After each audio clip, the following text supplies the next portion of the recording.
Entonces, el doctor Carlos Macías Ojeda nos hizo favor de adelantar su plática para el día de hoy. Él es médico cirujano egresado de la UNAM, maestría y doctorado en bioética por la Universidad de Anáhuac, directivo del IMSS por el curso Formación de los 20, directivo en IMSS en cargos de hospitales y normatividad de la Dirección de Prestaciones Médicas, profesor de la Universidad de Anáhuac, plantel norte, en la materia de reumatología, bioética y sociología e historia de la medicina. El día de hoy nos va a hacer favor de presentarnos la plática de cuidados paliativos, que es un tema muy en boga en esta fecha. Adelante, doctor, muchas gracias. Muchas gracias por la presentación. Vamos a utilizar un poquito el momento de reflexión para ver qué es lo que está pasando en la medicina moderna. En la medicina moderna estamos viendo lo que son nuevos dilemas de conductas médicas. Cuando estamos hablando de los dilemas de conductas médicas, hablamos de los dilemas, entre otros, de lo que está pasando al final de la vida. ¿Qué hacemos cuando tenemos un paciente prácticamente al final de la vida? ¿Qué es lo que vamos a hacer? ¿Qué hacemos y por qué lo hacemos? Por ejemplo, en la diapositiva dice, el paciente en estado terminal, preguntamos, ¿es candidato a reanimación cardiopulmonar? Paciente terminal. Ahora, ¿cuándo suspender el tratamiento de sostén? ¿Qué sucede cuando tenemos un paciente que está en estado final y alguien decide intubarlo con el objeto de mantenerlo en vida?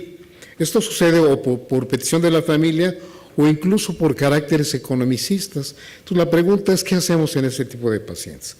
Yo les pediría que reflexionáramos un poquito en ese sentido. El paciente terminal se define como un paciente que va a durar no más de 6 meses con base al padecimiento que tenga. Se considera un estado grave, desde el punto de vista general grave, con insuficiencia orgánica que puede ser única o múltiple, y en donde el tratamiento habitual, por lo menos el conocido y aceptado, no ha sido suficientemente útil. En donde no hay tratamientos activos que permitan mejorar la posibilidad de una sobrevida, el final va a ser irreversible y se requiere una valoración de especialistas para definir si conviene, si es pertinente el manejo del paciente para continuar su vida o ya no.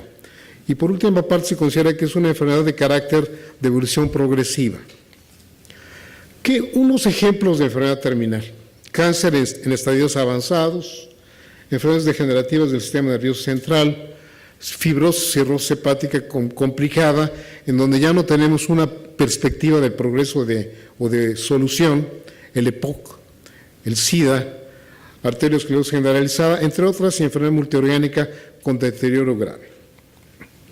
Ahora, aquí es donde viene el concepto de lo que significa la justicia. Cuando uno habla de ética, habla de conceptos filosóficos, ver las causas finales causas finales, es lo que significa la filosofía, busca las últimas causas, pero por otra parte el derecho positivo que tenemos en México, por ejemplo, permite determinar lo que corresponde a un aspecto moral o ético. Alguna gente considera que la parte legal es la parte ética, y eso a lo mejor no es cierto. La parte ética, por ejemplo, es superior a lo que significa la moral. La moral viene siendo de carácter contractualista, en donde definimos nosotros lo que es pertinente con base a la relación social, y podemos definir que puede ser un acto bueno, uno que desde el punto de vista podría no ser un acto ético.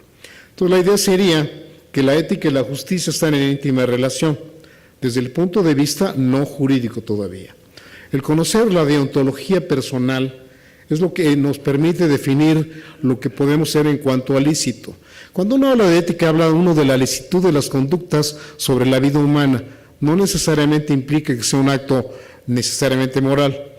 Por ejemplo, en la moralidad se define que la suspensión del embarazo o el mortinato de un bebé en gestación antes de los 14 días es un acto bueno, porque así se define y se acepta desde el punto de vista del derecho. Sin embargo, cuando uno ve el matar nunca ha sido un acto bueno, entonces desde el punto de vista ético habría que cuestionar si la moral comparte la idea de la ética o está la ética por arriba de la moral. Entonces en México conviene, antes de practicar la actividad de lo que estamos planeando, conocer cuál es el marco jurídico que tenemos en México. La ética estudia la moralidad, se dice una aspiración de lo que debería ser. Lo que significa la ética y la deontología podrá estar en un camino paralelo. Y el derecho estudia la moralidad de lo que debe de ser, a las normas de conducta. Recuerden que para un acto, desde el punto de vista jurídico, una sanción corresponde a un acto delictivo, un acto que puede ser penalizado. Vamos a ver qué es lo que podemos hacer en cuanto a un paciente en estado terminal. Hablamos de lo que significa la ortotanasia, o la orotanasia, que significa una dignidad en la muerte, que el paciente muera dignamente. Esto implicaría modificar un poco las conductas médicas, no tan expectantes, sino provocar o facilitar una terapia de cuidados paliativos y de sostén. La eutanasia que se ha utilizado, y aunque nos parezca extraño, el hablar de eutanasia ha sido utilizado prácticamente en todos los tiempos de la historia. Y por otra parte, lo que llamamos ensañamiento terapéutico, que implica el tratar de que el paciente viva con las consecuencias de un maltrato y de una acción prácticamente exagerada sobre el tratamiento médico. Cuando uno habla de eutanasia, uno va a recordar que significa, eu significa bueno y thanatos significa muerte. La muerte por compasión, buscando una dignidad. Esto se utiliza en muchas partes como algo necesario para que el paciente no viva el deterioro de lo que significa la muerte, la buena muerte. Comúnmente significa la muerte de un enfermo terminal provocada voluntariamente por piedad de quien sufre. Esta es una justificación personal. Yo no quiero que sufra, entonces acelero un poco la muerte con el fin de que tenga una muerte aparentemente digna. Lo que significa eutanasia puede ser una acción o una omisión. Hablamos de iatrogenia por omisión o por comisión, que va a depender de la intención de que produzca la muerte con el objetivo de eliminar todo el dolor. La historia es muy interesante. Por ejemplo, ahora estamos muy contaminados con lo que significa la medicina basada por evidencias.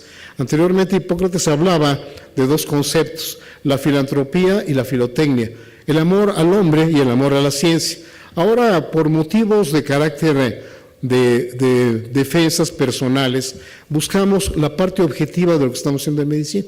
Entonces, tratamos de justificar con bases objetivas lo que encontramos para poder tratar. Y si no tenemos la parte objetiva, es posible que nos vayan a demandar porque no tenemos el objeto comprobatorio de la parte objetiva. Sin embargo, en la historia, por ejemplo, cuando uno habla de historia, recuerden que Aristóteles habla de lo que significa la lógica o la razón. Él es el primero que empieza con esto.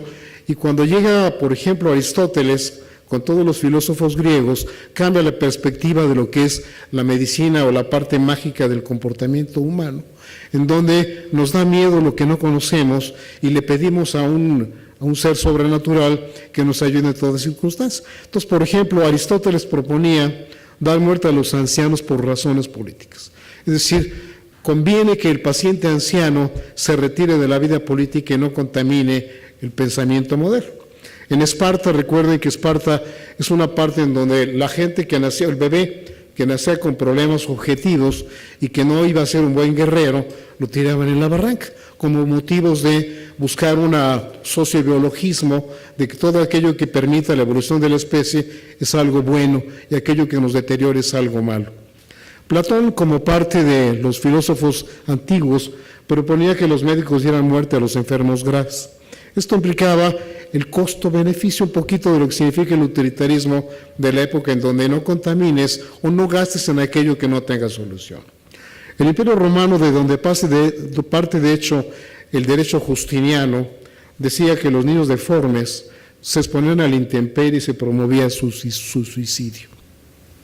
Esto llama la atención porque, por ejemplo, en épocas posteriores, cuando hablamos de la época nazi, del Holocausto, por ejemplo, en ese tiempo hubo 5,000 muertes de niños por piedad, porque en realidad tenían defectos que no permitían que fueran buenos guerreros.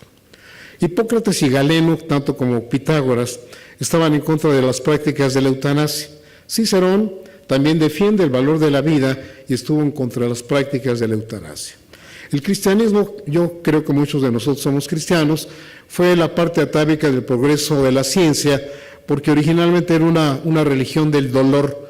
Si tú quieres llegar a un paraíso, tendrás que sufrir en la tierra. O sea que era una religión de dolor y de muerte. Ahora, esto ha cambiado afortunadamente, pero sin embargo el cristianismo tiene una parte de la bondad de proteger al enfermo.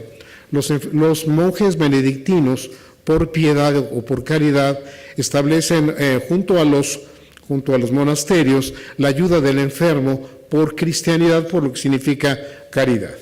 Entonces, el cristianismo ayuda a entender el sentido de la dignidad trascendente del hombre. Santo Tomás Moro, tiene un libro que se llama Utopía. Cuando uno habla de utopía, considera la parte de utopía como inalcanzable. En la realidad, utopía no significa eso. Utopía significa difícil de alcanzar. Y en ese libro acepta la eutanasia, pero una confusión filosófica. Es decir, él pensaba que la parte filosófica era al final de la vida, tú lo podías planear, y en ese sentido podías llegar al final de la vida por decisión personal. Francis Bacon dice que el alivio del sufrimiento, dice, la función del médico es devolver la salud. ¿Qué compromiso nos da? Tú tienes que devolver la salud, aunque no puedas conocer la fisiopatogenia. Y mitigar los dolores, esto sí es posible que nosotros tengamos la facilidad de aliviar. Y cuando uno le pregunta, por ejemplo, doctor, ¿me voy a aliviar? Aliviar sí, no te puedo prometer curarte, pero alivianar las molestias, yo voy a intentar hacerlo. Para conducir a la curación, o bien decía Bacon, procurar una eutanasia, o sea, una muerte tranquila y fácil. Ojalá, todo el mundo piensa y aspira a morir dormido. Tenemos la ansiedad, el gusto, la expectativa. Yo quiero morir dormidito, sin molestar a nadie, que nadie se dé cuenta que yo he muerto, y pasar una posteridad prácticamente sin dolor. Ojalá significa, quiera Dios que así lo logremos. En la historia también, Francisco de Victoria dice que cuando a un paciente le cuesta trabajo comer, déjalo que no coma, es su decisión. Y en ese sentido está no manipulando, sino entendiendo que el paciente puede definir prácticamente cuándo continuar o no una vida. Al final del siglo XIX cambia el significado de eutanasia y se dice que es procurar una muerte dulce, y comienzan a aparecer leyes permisivas de la eutanasia en países como Alemania, como Suiza o los Países Bajos. En la Segunda Guerra Mundial, en los campos de concentración, se dieron amplia cabida a las prácticas de eutanasia y de estudios de carácter experimental, porque el hombre se consideraba no un fin, sino un medio de progreso. Hace poco yo presenté una plática con un grupo de intelectuales que me pidieron que hablara un poco de un tema parecido a esto, y hablaba yo de un tema de Tuskegee, en donde los americanos utilizan una población de negros, los infectan con sífilis, y ven la evolución natural de la enfermedad en pacientes negros. Entonces, esto resulta que después se dan cuenta que ya había penicilina y que estaban manipulando a los pacientes que no eran voluntarios, estaban prácticamente sometidos a un estudio no permitido, y resulta que después ya los trata. Entonces, yo decía que esto era tomar en cuenta una población marginada para tratar de hacer estudios experimentales. Y un abogado me dijo, eso es bueno, porque esto permite que los demás humanos tengan el beneficio de un estudio experimental. Se me hace francamente de carácter discriminatorio utilizar una población como utilizan a los mexicanos, a los latinos o a los negros en algunos países. Entonces, la eutanasia se sitúa en varios niveles. Las intenciones. ¿Qué intención tengo para yo promover la eutanasia? Si yo preguntase desde el punto de vista abierto, hacia a lo mejor pongan en un papelito quién está a favor de la eutanasia, habría una discordancia de pensamientos. Algunos pensarían que es un acto noble, otros pensarían que no lo es. Entonces, la eutanasia, cuando se tiene la intención de aliviar los sufrimientos, se puede considerar bondadosa, por lo menos en concepto. Y hay un doble efecto. El doble efecto, por ejemplo, en medicina, cuando definimos manejar un dolor por motivos de que el dolor es insoportable, podemos utilizar medicamentos de alto riesgo. Si yo puedo, y esto lo saben los anestesiólogos, los médicos que están en cuidados paliativos o en clínicas del dolor, que cuando sometemos a un paciente con tratamientos de alto riesgo, a lo mejor nos pasamos. Esto no implica que yo tenga la intención de matar, sino que en algún momento puede haber un fenómeno secundario que no puedo gobernar y que sin embargo va a producir una muerte. Eso se llama doble efecto y no hay culpa en cuanto al manejo por una muerte involuntaria. La eutanasia, de acuerdo, va a depender de los métodos usados, el suministro de sustancias mortales. La cicuta, por ejemplo, en los romanos era muy frecuente, o bien la omisión de terapias de mantenimiento. No hay eutanasia cuando se omiten los cuidados desproporcionados y no útiles. Si yo podría decir que el paciente no tiene remedio, la pregunta es, nos han educado a que nosotros debemos como médicos ayudar a curar, si no a curar, a intentar curar. ¿Qué sucede cuando conozco la historia y cuando la epidemiología y la estadística me dice que esto no tiene solución? En algunas partes del mundo hablamos de la historia, cuando alguien tenía, por ejemplo, decía, esta es una enfermedad que yo conozco y puedo curar. Esta es una enfermedad que no conozco y no voy a curar. Entonces no me acerco al enfermo porque no sé qué hacer. En la actualidad nosotros a lo mejor estamos forzados en forma personal o en forma a nivel familia que nos dicen, este paciente, ayúdanos a que el abuelito tiene 150 años pero queremos que siga viviendo. Entonces uno se somete, y esto lo vimos en una de las sesiones últimas, en donde veíamos que alguien no tenía una solución y sin embargo la familia presionaba para que el médico siguiera participando. Suicidio asistido. En Estados Unidos hubo un médico que fue famoso porque contribuyó para que ciertos grupos de pacientes que decidieran morir en forma voluntaria, él colocaba sueros para que el paciente únicamente abriera la llave y fuera su determinación la muerte asistida. Entonces, el médico estaba contento porque él contribuyó con su ciencia a que el derecho del paciente fuera tomado. ¿Qué significa ensañamiento terapéutico? Esto es algo que aparentemente no nos damos cuenta de lo que podríamos hacer. Continuar con medios técnicos en que prácticamente ya está muerto. Hace algunos años me tocó la historia vívida de un paciente que estaba en una playa, un americano se ahogó en la playa y resulta que llegaron los paramédicos que fueron llamados, tomaron al paciente muerto, lo llevaron al hospital, lo intubaron, después de un tiempo de estarlo intentando resolver la problemática, le dijeron a la mujer, a la viuda, pues ya está muerto. Señores, ya estaba muerto desde que se lo llevaron. No. Intentamos reanimarlo, pero usted va a tener que pagar una cuenta al hospital porque el paciente no resistió. Entonces, en ese sentido, hablamos de lo que es permitido y de lo que únicamente implica un sentido de carácter utilitario. Las terapias con sentido desproporcionado es encarnizamiento terapéutico o ensañamiento, prolongar la vida a toda costa si los medios para ello son ineficaces. Esto es muy frecuente que tengamos a nivel de hospital, fundamentalmente por presiones familiares, que uno trate de hacer lo imposible porque el paciente sobrevive. Yo creo que no es infrecuente que cuando éramos residentes estábamos a cargo de terapia intensiva y era para nosotros el reto de no dejar un paciente muerto. Entonces, cuando teníamos un paciente que ya había tenido 5 infartos, tenía un paro, lo teníamos que sacar porque no podíamos entregar la guardia con un paciente muerto. Esto es algo que nos ha pasado creo que a todos y además yo decía, y creo que es un grupo abierto médico en donde podemos definirlo, si yo no tengo la experiencia se hace experimentando, la vida no nos da ninguna experiencia. Si yo tengo experiencia es porque puedo establecer los lineamientos de cómo sacar a un paciente de un paro cardíaco. Si nunca lo he hecho, no lo voy a poder hacer en un paciente potencial de vida.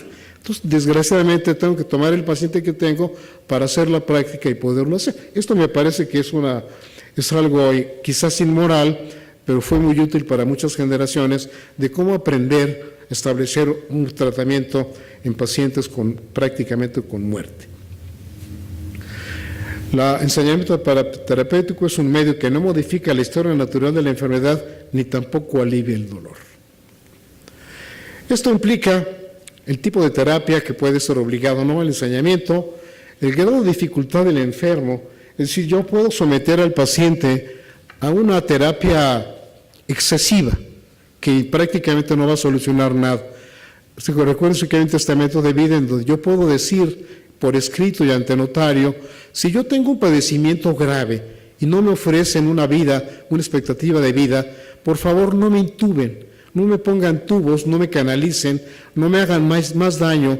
Yo quiero morir prácticamente sin todo esto. Esto implica el grado de dificultad del enfermo, los riesgos inherentes que corresponden a esta terapia, el coste del manejo de ensañamiento terapéutico. Por ejemplo, yo soy reumatólogo igual que Carmelita, soy reumatólogo, mi jefe de servicio, mi maestro era un médico muy brillante, era un judío muy brillante, fumaba como un buen fumador, bebía como un cosaco, era muy crítico, analítico, un hombre intelectual, tuvo un cáncer de pulmón, entonces pensamos, pues es un epidermoide por motivos de tabaco, no, era un adenocarcinoma. Y él estaba prácticamente invadido, preguntó a los médicos, el médico intelectual, ¿cuál es la perspectiva que yo tengo de vida con la quimioterapia? Ninguna, déjame en paz, no me tocan.